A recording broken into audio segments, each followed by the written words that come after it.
अनंत करुणानिधि, वात्सल्य वारिधि, सिद्धांत पारगामी, धर्म के स्वरूप को स्पष्ट दर्शाने वाले वीतराग भगवान महावीर स्वामी को भावों से वंदन। वर्तमान आचार्य सम्राट, ध्यान योगी, युग पुरुष शिवाचार्य के श्री चरण सरोजों पे कोटि कोटि नमन। गुरनी मैया महासाध्वी श्री वीणा जी महाराज साहिब के श्री चरण सरोजों पे बारंबार वंदन नमन करते हुए धर्म सभा में उपस्थित धर्म प्रेमी बंधुओं, माताओं एवं मेरी बहनों, हे भव्य जीवों, आज का ये प्रवचन, आज की प्रभुवाणी आपको एक विशेष ही वार्ता बताने का मन है। आज की दुनिया में और जो ये समय है जिसमें कोरोना महामारी का विकराल रूप देखने को हर तरफ मिल रहा है, तो उसकी जागृति के लिए और प्राचीन काल से ही सर्वोपरि ये वार्ता आप सुनते आ रहे हैं। एक शब्द, उस शब्द को सुनते आ रहे हैं और शायद आप अपने जीवन में आचरण में भी लेते होंगे, जिसे कहते हैं ध्यान साधना, आत्म शोधक ध्यान, वयुक्त सरग, समर्पण भाव, स्वयं में स्वयं की यात्रा करके स्वयं को जानना पहचानना ही हमारा जीवन है। हमारे जीवन में सर्वोपरि एक ध्यान प्रमुख स्थान है। आज के इस समय में, इस दौर में हमें ध्यान साधना की ओर अग्रसर होना चाहिए। आप इसे मेरी शिक्षा समझे, चाहे एक हिदायत के रूप में अपने जीवन में ग्रहण करें, लेकिन अवश्य करें। आई होप कि मैं उम्मीद करती हूँ कि आप सुने हुए को आचरण में अवश्य में लेंगे, और आचरण करना ही हमारा जीवन है। सम्यक मार्ग को ग्रहण करना ही हमारा जीवन है। जब तक हम सम्यक मार्ग पर नहीं अग्रसर होंगे, नहीं चलेंगे, तब तक हम स्वयं को कभी जान नहीं पाएंगे। बार बार इस संसार में आना, फिर जाना, फिर आना, फिर चले जाना, यही क्रम हमारा चलता रहेगा। लेकिन हमारा प्रत्येक जीव आत्मा जब भी जन्म लेता है तो किसी ना किसी उद्देश्य से लेता है। तो आज की ये ध्यान साधना के ऊपर प्रवचन आपके समक्ष रखने का मंतव्य बना है। कहते हैं महापुरुषों की वाणी है, स्वाध्याय तप के पश्चात ध्यान तप का क्रम रखा गया है। स्वाध्याय द्वारा अंतरात्मा में निहित विकारों को जाना जाता है और ध्यान के द्वारा उनसे विरत होने का अभ्यास किया जाता है। यद्यपि स्वाध्याय में भी एकाग्रता होती है और ध्यान में भी एकाग्रता होती है, लेकिन स्वाध्याय में एकाग्रता घनीभूत नहीं होती, ध्यान में वह घनीभूत होती है। ध्यान में मन, वचन और काया की अखंड एकाग्रता होती है। आचार्य हेमचंद्र का यह कथन इस तथ्य का साक्षी है। ध्यान रूप अग्नि के द्वारा आत्मा कर्म रूपी काष्ठ को भस्म करके शुद्ध बुद्ध सिद्ध और निरंजन स्वरूप को प्राप्त कर लेती है। ध्यान से नए आवरणों का निरोध और पुराने आवरणों का एक साथ क्षय होता है। इस अपेक्षा से ध्यान एक परिपूर्ण ध्यान साधना है। ध्यान एक पूर्ण साधना कही गई है, ऐसा महापुरुषों की वाणी कहती है। प्रत्येक मनुष्य में तन मन वचन की अनगिनत शक्तियां छिपी हुई हैं। हम बाहर जा रहे हैं, बाहर घूम रहे हैं, लेकिन जो भी चाहिए वो आपके अंदर है। दूसरे की शक्ति को देख करके, दूसरे के प्रभाव को देख करके आप इतने प्रभावित हो जाते हैं कि स्वयं की उच्चता को आप भूल जाते हैं। आप में भी वही है। महावीर कहते हैं, महावीर मैं ही नहीं, आप भी महावीर बन सकते हैं। इन शक्तियों का कुछ लोग दुरुपयोग करते हैं और कुछ लोग उपयोग नहीं करते। कुछ बिरले ऐसे होते हैं जो इसका सदुपयोग करते हैं। आत्मा को परमात्मा तक पहुंचाने वाला एकमात्र उत्कृष्ट माध्यम ध्यान है, जिससे मनुष्य अपनी आत्म शक्तियों को विकसित कर सकता है। जीवन के विविध उतार चढ़ावों में एवं विकट परिस्थितियों में मन को संतुलित, शांत और स्थिर रख सकता है। इस प्रकार साधक ध्यान साधना से सुसुप्त आत्म शक्तियों को जागृत करके वीतरागता को प्राप्त कर लेता है। ध्यान साधना का यही उत्कृष्ट सर्वोत्कृष्ट प्रयोजन है। ज्ञान सार में कहा है, जिस प्रकार पाषाण में, स्वर्ण में या काष्ठ में अग्नि बिना प्रयोग के दिखाई नहीं देती, उसी प्रकार ध्यान के बिना आत्मा दिखाई नहीं देती। प्रत्येक व्यक्ति आज संसार में दुखी है। जिसको ना पूछो वो ही सुखी, पर जिसको पूछ लो वो ही दुखी। आपकी हर समस्या का समाधान ध्यान में है, खुद में रमण करने में है, खुद को खोजने में है। प्रत्येक समस्या का समाधान आपके अंदर है, बाहर जाने की आवश्यकता नहीं है। लक्ष्य के प्रति मन का एकाग्र हो जाना ध्यान है। आचार्य अकलंक ने कहा है, जैसे निर्वात प्रदेश में प्रज्वलित दीप शिखा प्रकंपित नहीं होती, वैसे ही निराकुल प्रदेश में मन की दीप शिखा को एक अवलंबन पर स्थिर कर देना ध्यान है। दीप शिखा के समान शरीर को निष्कंप रखने का संकल्प करके जो काया को स्थिर रखता है, उसे कायिक ध्यान कहते हैं। दृढ़ संकल्प पूर्वक वाणी का मौन करना वाचिक ध्यान है, और साथ ही मन को स्थिर करके अपने लक्ष्य के प्रति एकाग्र करना मानसिक ध्यान है। जब मन, वचन और काया की एक रूपता में होती है, तब ध्यान पूर्ण होता है।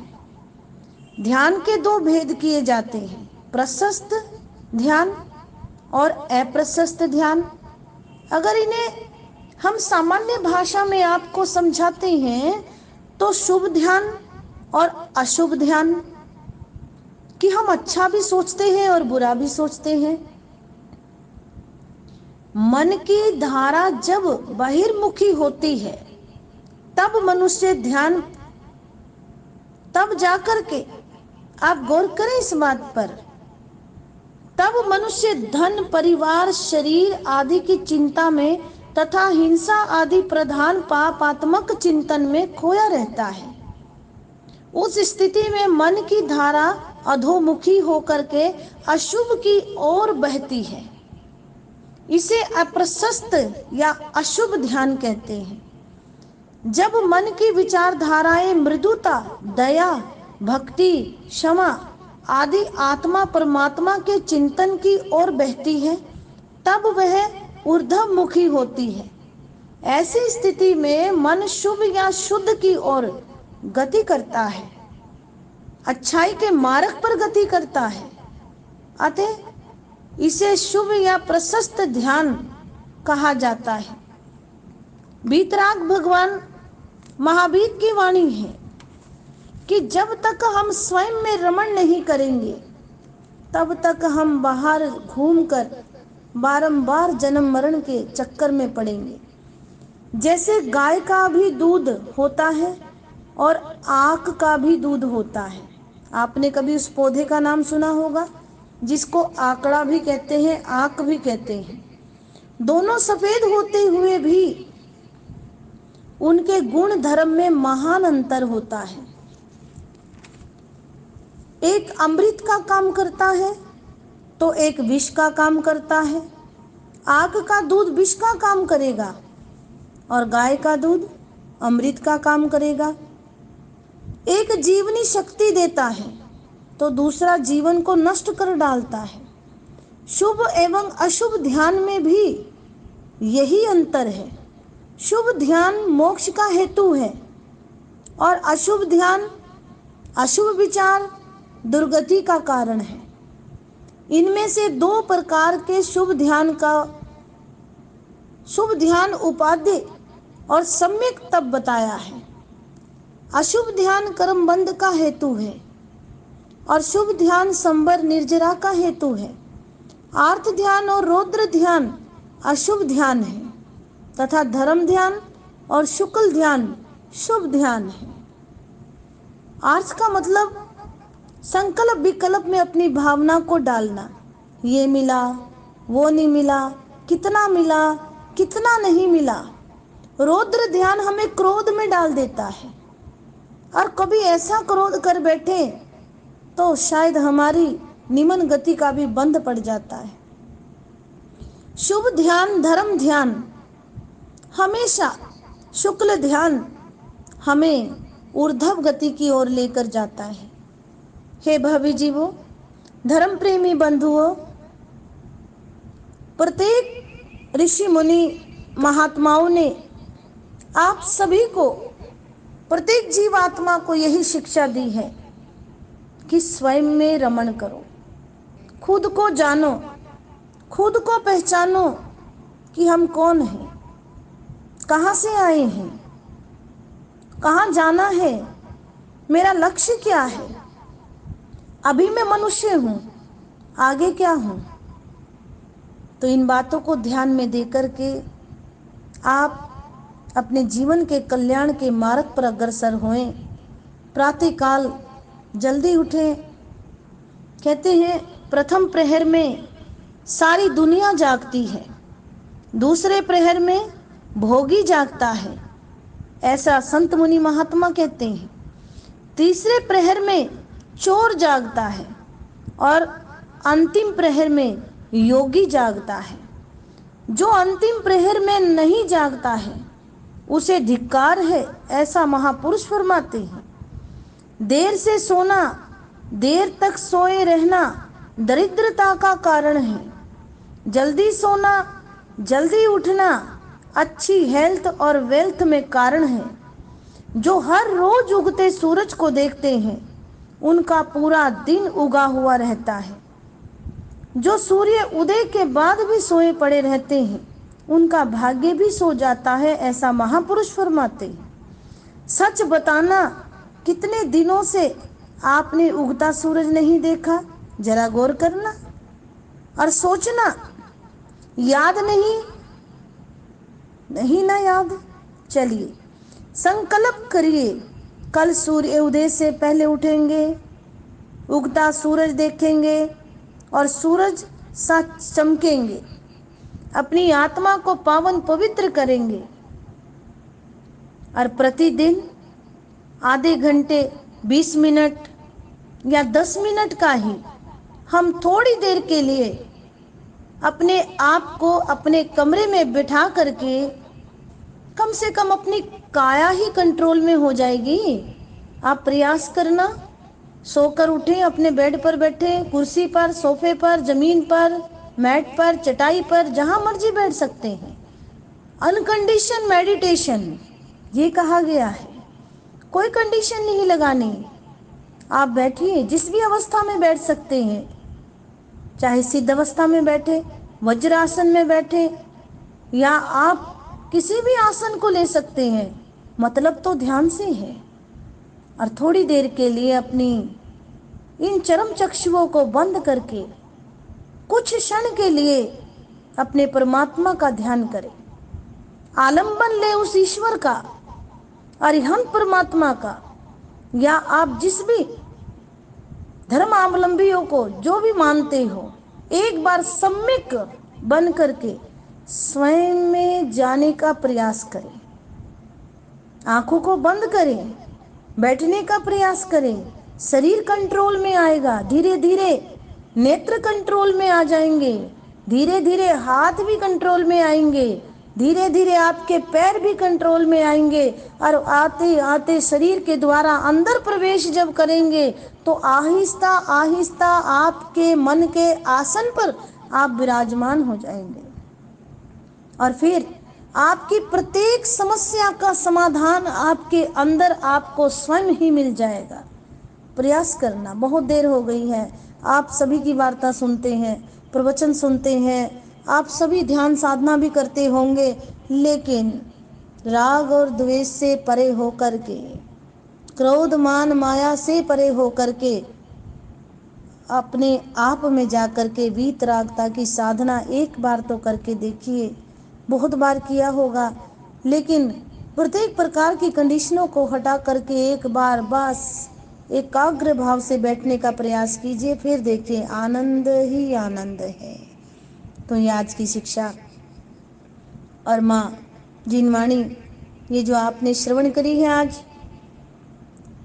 अवश्य में आप अपने जीवन में कुछ ना कुछ तो इसमें से धारण करेंगे, मैं ऐसी आशा करती हूँ। जय आत्म, जय आत्म, जय आत्म। और आज का आपका पचखान है कि परिवार में आप सभी बैठ कर के 15 मिनट के लिए उच्चारण के साथ पूर्व दिशा मुख होकर के महामंत्र नवकार का उच्चारण के साथ आज के पचकान यही है कि आप जाप अवश्य में करें, सभी ग्रहण करें पचकान को, अप्पानंग बोसरामी बोले और अवश्य में 15 मिनट के लिए महामंत्र नवकार का ध्यान मुद्रा में बैठ करके आंखें बंद करके आप सभी ने सामूहिक रूप से करना है। आपके घर के कोने कोने में महामंत्र नवकार का उच्चारण जब जाएगा तो प्रत्येक प्रकार की नेगेटिविटी आपके जीवन से और आपके घर से बाहर हो सकती है। बोलिए भगवान महावीर स्वामी की जय।